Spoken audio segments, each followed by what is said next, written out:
नमस्कार साथियों, स्वागत है आपका हमारे YouTube channel study path with Ritu पर। तो भाई यार, हमारा महिला और बाल अपराध का जो चैप्टर था वो चल रहा था। महिला और बाल अपराध में हमने सबसे पहले क्या देखा कि अपराध की डेफिनेशन क्या होती है, अपराध किसे कहते हैं, कितने प्रकार के होते हैं। उससे आगे हमने NCRB जो नेशनल क्राइम रिकॉर्ड ब्यूरो है उसके बारे में पढ़ा। और अगला जो सेशन होगा वो रहेगा हमारा कि भारतीय संविधान में महिला और बच्चों से संबंधित कौन कौन से आर्टिकल हैं। अब कई ये कह रहे हैं कि मैडम ये टॉपिक में नहीं है। अब ये बताओ, महिला और बाल अपराध है, महिला और बाल अपराध में महिला और बच्चों से संबंधित जितनी भी धाराएं हैं वो पूछी जाएंगी और उनका संविधान में जो प्रावधान है, संविधान में जो महिला और बच्चों से संबंधित जो भी प्रावधान है वो पूछे जाएंगे। तो कैसे नहीं है ये सिलेबस में। भारतीय संविधान में महिला और बच्चों से संबंधित जितने भी उनसे संबंधित जितनी भी योजनाएं मैंने सबसे पहले करवाई थी आपको। सबसे पहले मान लो यही सोचा था कि महिला और बच्चों से संबंधित योजनाएं आएंगी, लेकिन फिर बाद में देखा, पेपर उठा के देखा तो उसमें भी ये सारी चीज़ें दे रखी हैं कि भाई आर्टिकल्स भी आएंगे, इनमें सज़ा पूछी जाती है धाराओं में। तो आप इन चीज़ों को इग्नोर मत करो, आप उस चीज़ को लेके मत बैठो कि मैडम ये चीज़ नहीं आएगी हमारे। अब उसमें जो दे रखा है, जैसे उसमें दे रखा है कि महिला और बच्चों से संबंधित जितनी भी योजनाएं हैं, कानूनी प्रावधान हैं, संवैधानिक प्रावधान हैं, तो उसमें हमारे आर्टिकल पूछे जाएंगे और फिर IPC CRPC सारी चीज़ें पूछी जाएंगी। तो आज का जो सेशन रहेगा वो हमारा महिला और बच्चों से संबंधित जितनी भी धाराएं हैं वो हम लेंगे, उससे आगे हम IPC स्टार्ट करेंगे। ठीक है, कंप्लीट मैं आपको महिला बाल अपराध का बोल दिया है तो मैं आपको पूरा ही सिलेबस इसमें करवाऊंगी। इसमें पहला देखते हैं कि आर्टिकल 15 जो है यह किसी भी नागरिक के विरुद्ध, चाहे वो महिला हो, पुरुष हो, बच्चे हो, उनके विरुद्ध केवल धर्म, मूलवंश, जाति या लिंग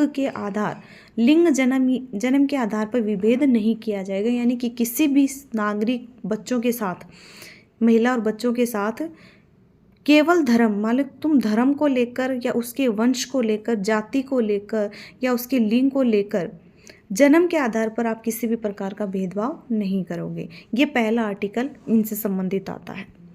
दूसरा आता है आर्टिकल 15 सब क्लोज 2, लिंग के आधार पर भेदभाव नहीं किया जाएगा। ठीक है, जैसे किसी भी सार्वजनिक जो भी स्थल होता है, दुकान, सड़क, तालाब, होटल, मनोरंजन स्थल, मंदिर इत्यादि के ऊपर आप किसी भी व्यक्ति के साथ, मान लो किसी भी जाति का है, किसी भी धर्म का है, उसके साथ भेदभाव नहीं करोगे। ये हमारा आर्टिकल 15(2) कहता है।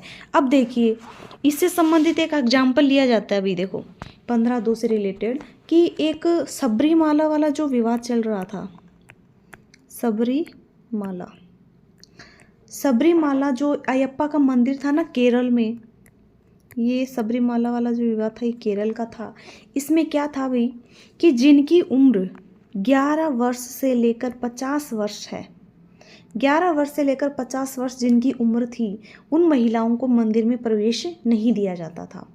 इसको लेकर महिलाएं जो हैं वो कोर्ट में गई। महिला जो संगठन थे उन्होंने इस मुद्दे को लेकर आवाज़ उठाई और ये जो एक संवैधानिक पीठ का इसके लिए गठन किया गया और इसका फैसला जो है वो ये दिया गया कि महिलाओं को भी मंदिर में प्रवेश दिलाना चाहिए, यानी कि उनको भी मंदिर में प्रवेश देना चाहिए। अब ये देखिए, अगर ये नहीं दे रहे हैं तो ये क्या है, लिंग के आधार पर भेदभाव किया जा रहा है यहाँ पर कि भाई ये महिलाएं हैं तो इनको, कि भाई 11 से 50 वर्ष तक का जो महिलाएं होती हैं, कि भाई इनका ये मानना था कि इनमें 11 से 50 वर्ष की जो उम्र होती है उसमें मासिक धर्म आता है, तो ये महिलाएं क्या होती हैं, अशुद्ध होती हैं इनकी, इसलिए इनको प्रवेश नहीं दिया जाए, जो गलत है। और संवैधानिक पीठ ने भी यही फैसला दिया था कि ये जो मंदिर है इसमें महिलाओं का प्रवेश होना चाहिए, तो ये जो भेदभाव हो वो नहीं किया जाएगा। समझ में आ गया सभी को। नेक्स्ट आता है हमारा आर्टिकल 15(3). इसमें क्या कहा गया है कि महिला और बालकों के लिए विशेष इसमें उपबंध किए गए हैं।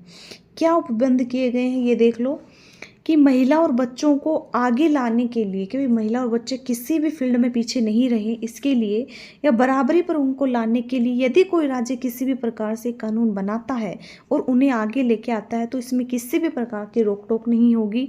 और सरकार ने महिलाओं के लिए आरक्षण और बच्चों के लिए निःशुल्क शिक्षा संबंधी जो प्रावधान है वो इसके तहत किए हैं।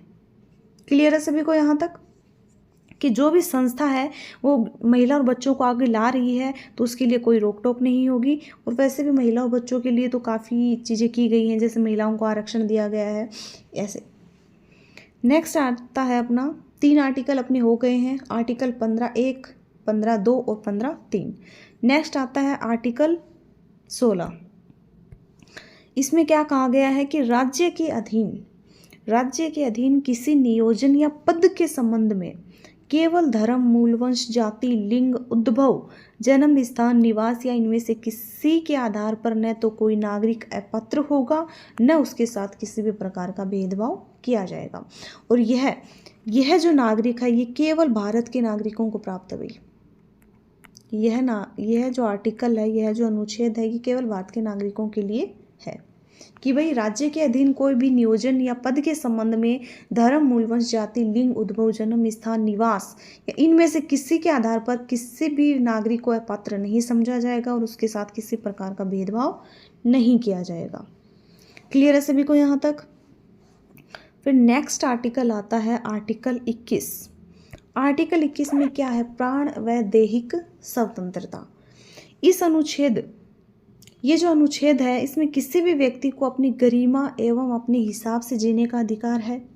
जैसे किसी स्कूल या कॉलेज में रैगिंग चल रही है भाई, तो सुप्रीम कोर्ट के द्वारा रैगिंग को भी क्या है, मूल अधिकार अनुच्छेद 21 का उल्लंघन माना गया है कि जो रैगिंग कर रहे हो ना, ये भी निजता के अधिकार को क्या कर रहा है, उसका खंडन कर रहा है। कामकाजी महिलाएं किसी भी ऑफिस में कार्य करने जाएं और वहां उनका यौन उत्पीड़न किया जाए तो सुप्रीम कोर्ट ने इसे भी मूल अधिकार अनुच्छेद 21 का ही क्या माना है, उल्लंघन माना है कि आप रैगिंग जो है होती है कॉलेजों में, ये नहीं कर सकते, ये आर्टिकल 21 का उल्लंघन है। और जो कामकाजी महिलाएं होती हैं वो दफ्तरों में जाती हैं तो उनके साथ किसी प्रकार का अभद्र व्यवहार किया जाता है, यौन उत्पीड़न किया जाता है, इसको भी आर्टिकल 21 का उल्लंघन माना गया है। महिलाओं की जो निजता भंग होती है वो भी आर्टिकल 21 का उल्लंघन माना जाता है। ये जो इम्पोर्टेंट आर्टिकल है वो ध्यान रख लेना इसको। इसमें कई चीज़ें पूछी जाती हैं। महिला निजता का अधिकार की गरिमा का जो अधिकार आता है वो कौन सा आर्टिकल में आता है, या कामकाजी महिलाओं से संबंधित कौन सा आर्टिकल आता है। हो गया क्लियर यहाँ तक? यानी आर्टिकल 21 जो है ये आपके लिए बहुत ही इम्पोर्टेंट है। आर्टिकल 21 जो है इसमें एक मामला और आया था आर्टिकल 21 में, आपको याद हो तो, कि विदेश से संबंधित विदेश जाने का एक मामला था प्रियंका गांधी का, कि मेनका गांधी जो है उनका एक बार पासपोर्ट जब्त कर लिया गया था। तब मेनका गांधी जो है उन्होंने आर्टिकल 21, ये जो आर्टिकल है आर्टिकल 21 के तहत सुप्रीम कोर्ट में याचिका दायर की कि मेरा जो पासपोर्ट जब्त किया गया है ये आर्टिकल 21 का क्या है, उल्लंघन है भाई। मेनका गांधी ने कहा कि ये जो आपने मेरा पासपोर्ट जब्त किया है ये आर्टिकल 21 का उल्लंघन है कि मेरा पासपोर्ट आपने जब्त कर लिया। तो बाद में क्या है कि उन्होंने जैसे याचिका लगाई उसके बाद में उसकी सुनवाई हुई, जांच हुई, तो बाद में क्या है उनको विदेश जाने की अनुमति दी गई थी। ठीक है, क्लियर है सभी को यहाँ तक? यानी कि ये निजता का अधिकार भी इसमें आता है। आर्टिकल 21 क्या कहता है? ये कहता है कि 6 से 14 वर्ष तक के जो बच्चे हैं उनको निःशुल्क अनिवार्य शिक्षा देनी चाहिए, जो क्या है कि उनका मौलिक अधिकार है। और ये जो आर्टिकल है इस आर्टिकल को 86वें संविधान संशोधन 2002 के तहत जोड़ा गया था। क्लियर है यहाँ तक सभी को? आर्टिकल 21 का 21 में और 21 क में कोई कन्फ्यूजन मत रखना। 21 क जो है इसको 86वें संविधान संशोधन के तहत जोड़ा गया है कि 6 से 14 वर्ष तक के जो बच्चे हैं उनको निःशुल्क अनिवार्य शिक्षा मिलनी चाहिए। नेक्स्ट आर्टिकल आता है हमारा आर्टिकल 23, बलात् श्रम का निषेध। इसके तहत मानव दुर्व्यापार एवं बेगार क्रय विक्रय, स्त्रियों एवं बालकों को अनैतिक व्यापार, दास प्रथा, बेगार प्रथा, बंधुआ मजदूरी, ये जो है कार्य आप नहीं करवा सकते। ये बलात् श्रम से संबंधित आता है कि आप इसमें क्या है कि जो भी मानव का व्यापार किया जाता है, बेगार उनसे करवाई जाती है, बिना उसकी मजदूरी के उनसे काम करवाया जाता है, या अनैतिक जो भी व्यापार है, दास प्रथा जो चली आ रही है, बंधुआ मजदूरी है, ये आप नहीं करवा सकते। इसका जो निषेध है वो आर्टिकल 23 में किया गया है। नेक्स्ट अनुच्छेद आता है आर्टिकल 39। ये अनुच्छेद जो है 39 ये आजीविका के लिए सभी स्त्री पुरुषों को समान अधिकार देने से संबंधित प्रावधान कहता है। ये क्या कहता है कि पुरुष और जो स्त्रियां हैं दोनों को समान कार्य के लिए समान वेतन, कि भाई समान कार्य के लिए समान वेतन इनको दिया जाए और सभी को कार्यों के समान अवसर इसमें मिलने चाहिए। इसके तहत पुरुष और स्त्री कर्मकारों के स्वास्थ्य और शक्ति तथा बालकों की सुकुमार अव्यवस्था जो अवस्था होती है उसका दुरुपयोग न हो और आर्थिक आवश्यकता से विवश होकर नागरिकों को ऐसे रोजगार में न जाना पड़े जो उनकी आयु या शक्ति के अनुकूल न हो। यानी कि आजीविका के लिए बच्चे जो हैं वो अपना बचपन नहीं भूलें, कि भाई उन्हें तो बचपन में वो काम करने लग जाएं तो उन्हें तो पता ही नहीं है कि बचपन में बचपना कैसा होता है। तो इनके लिए उनकी अवस्था को, इन सारी चीज़ों को ध्यान में रखकर आजीविका के लिए सभी स्त्री जो पुरुष हैं उनको समान अधिकार देने चाहिए। यानी कि समान कार्य के लिए उनको समान वेतन देना चाहिए और कार्यों के इनके क्या है, समान अवसर इनको मिलने चाहिए। फिर आता है आर्टिकल 42।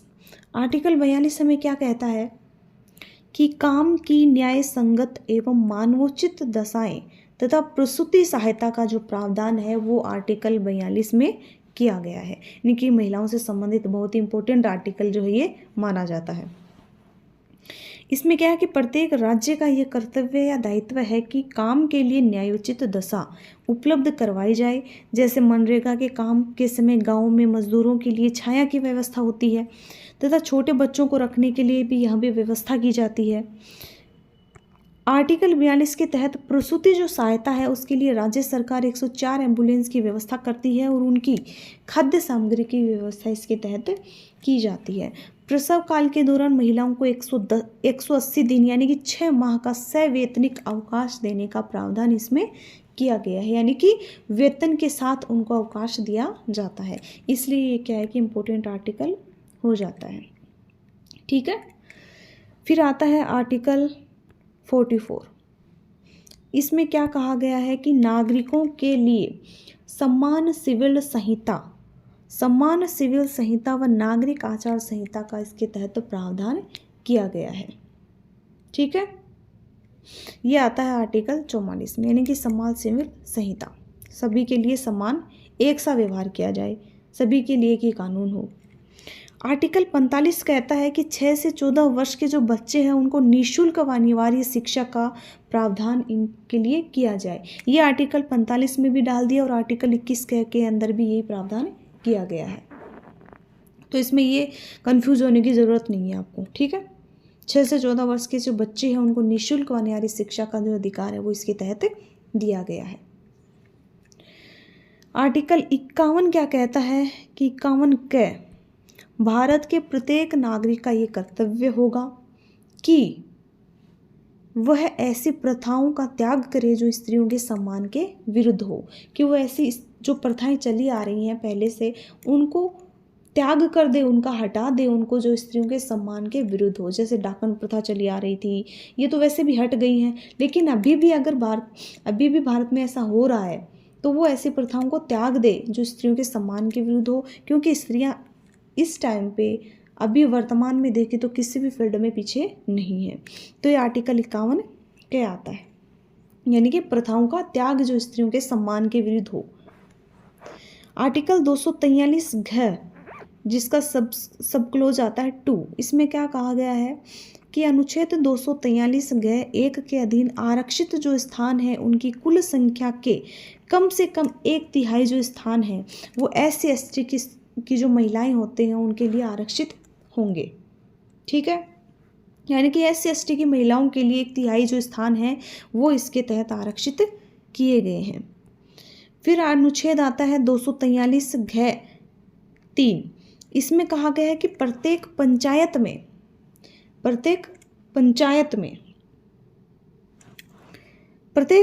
में प्रत्यक्ष निर्वाचन के द्वारा भरे जाने वाले स्थानों की कुल संख्या में कम से कम 1/3 स्थान जो है वो महिलाओं के लिए आरक्षित रहेंगे और ऐसे स्थान किसी पंचायत भिन्न भिन्न निर्वाचन क्षेत्रों को चक्रानुक्रम से आवंटित किए जा सकेंगे। यानी कि इसके तहत क्या है कि पंचायतों में महिलाओं के लिए 1/3 आरक्षण का प्रावधान इसके तहत किया गया है। 243 घ 4 क्या कहता है कि ग्राम या किसी अन्य स्तर पर पंचायतों में अध्यक्षों के जो पद होते हैं और SC/ST की स्त्रियों के लिए ऐसी रीति से आरक्षित रहेंगे कि पंचायतों में अध्यक्षों के जो पद है ना वो भी SC/ST की महिलाओं के लिए उसी प्रकार से आरक्षित रहेंगे जैसे राज्य का विधानमंडल विधि द्वारा प्रबंधित करेगा।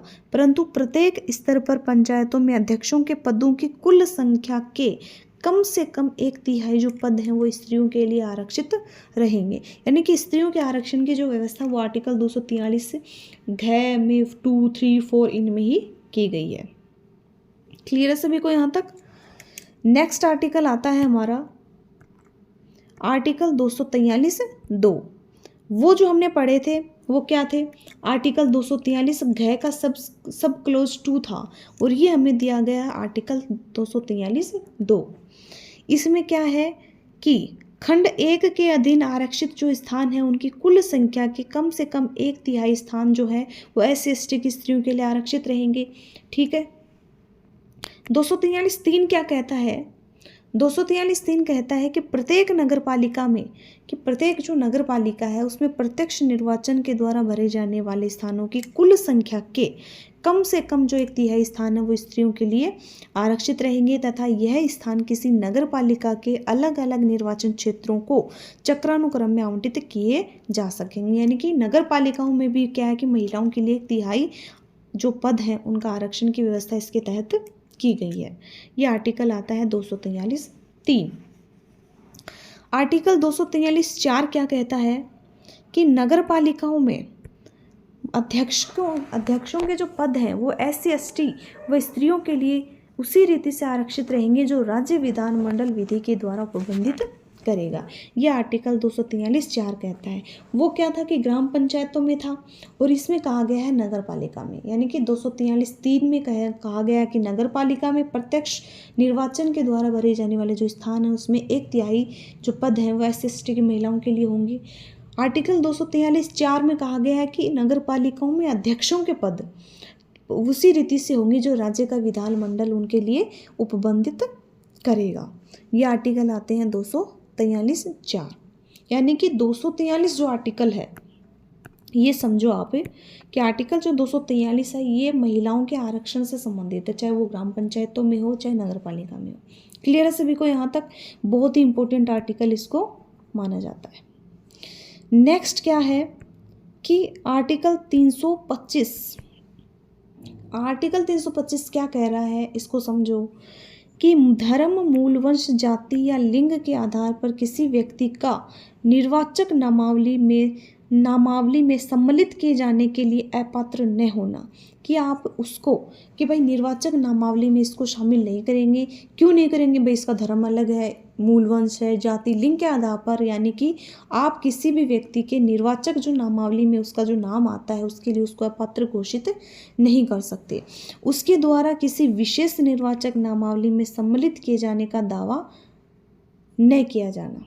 कि भाई उसको हम जो है भाई जैसे ओबीसी एक साइड हो जाए, जाट कहने कि हमारे तो जाटों का अलग से लिस्ट बनाओ, ऐसा नहीं होना चाहिए। सभी का एक ही होता है, किसी के साथ किसी भी प्रकार के धर्म, मूल, वंश, जाति, लिंग के आधार पर भेदभाव नहीं किया जाएगा। क्लियर है सभी को यहाँ तक? निर्वाचक नामावली जो आती है वो आर्टिकल 325 में आती है। अब ये बताओ, सारे आर्टिकल इतनी अच्छी तरह से आपको समझाए जा रहे हैं तो इसके बाद में आपको जैसे PDF मिल जाएगी तो आप एक बार उस PDF को पढ़ो। हाँ, कोई अलग से बुक पढ़ रहा है तो मैं उसको ये नहीं कह रही कि आप बुक पढ़ो, मत पढ़ो। आपको मैंने प्रभात पब्लिकेशन बताया है, बहुत अच्छी बुक आती है। उसके अलावा भी आप क्या है कि बैठे बैठे जैसे बोर हो रहे हो, ठीक है, तो आप इनके ज़्यादा से ज़्यादा क्या करो, क्वेश्चंस निकालो। ठीक है, क्वेश्चंस जो मैं आपको वैसे लास्ट में करवा दूंगी, जितने भी टॉपिक वाइज क्वेश्चंस होंगे उनको, और जो भी इंपॉर्टेंट क्वेश्चन जो हैं वो टॉपिक से रिलेटेड बनेंगे उनको हम एक साथ ले लेंगे।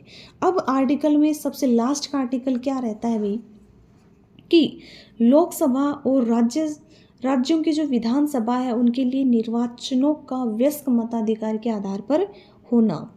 यानी कि वयस्क मताधिकार का जो प्रयोग है वो लोकसभा, राज्यसभा में वो आर्टिकल 326 के तहत आता है। ठीक है, ये जो है भाई हमारे भारतीय संविधान में महिला और बच्चों से संबंधित क्या है, प्रावधान है। इनसे बाहर आर्टिकल जो है वो नहीं आएगा भाई। ये कंप्लीट आर्टिकल जो है वो आपके इनसे रिलेटेड है। इसके अलावा अगला जो टॉपिक हमारा आईपीसी का रहेगा, आईपीसी का जो है वो बड़ा टॉपिक है भाई। तो ऐसे मत सोचना कि हम बोर हो रहे हैं। अब देखो बोर तो भाई देखो कोई भी चीज़ पढ़ते हैं हम, अब जैसे कहानी तो ये चीज़ें होती नहीं है कि भाई हमें इंटरेस्ट आ जाए। इन चीज़ों में बोरिंग ही सारे टॉपिक होते हैं, ये बोरिंग ही होते हैं, लेकिन इनको पढ़ना ही पड़ता है।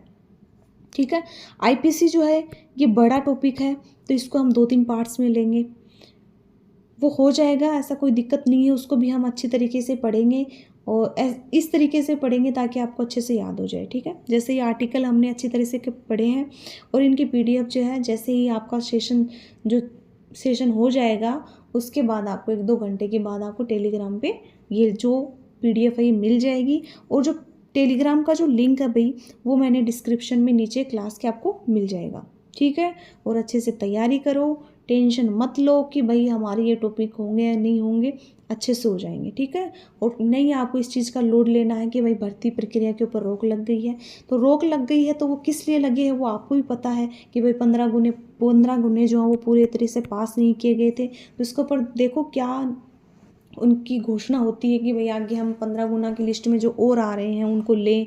ये जो प्रक्रिया है आपकी होती रहेगी। आप तो अच्छे से अब जिनका फिजिकल हो गया है वो सीबीटी टेस्ट की अच्छे से तैयारी करो। ठीक है, ठीक है, तो मिलते हैं नेक्स्ट सेशन में। आज के लिए धन्यवाद।